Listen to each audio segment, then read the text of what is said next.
जालना ते परभणी महामार्गावरती समृद्धी बाधित शेतकऱ्यांनी जो आहे तो रास्ता रोको आंदोलन सुरू केलेला आहे। आपण जर बघितलं तर या ठिकाणी हा संपूर्ण महामार्ग जो आहे तो या शेकडो शेतकऱ्यांनी जे आहे ते या ठिकाणी अडवलेला आहे।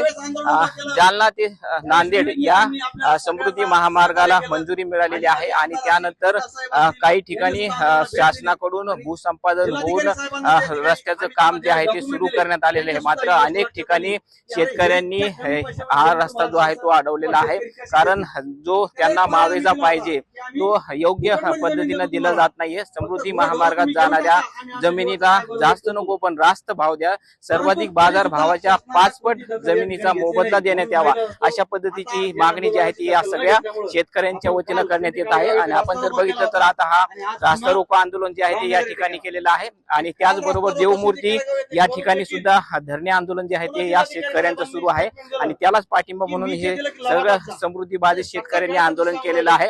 आता जोपर्यंत यांची मागणी मान्य होत नाही तोपर्यंत हा रस्ता जो आहे तो सुरू करू देणार नाही, अशा पद्धतीची भूमिका जी आहे ती या सगळ्या शेतकऱ्यांनी घेतलेली आहे।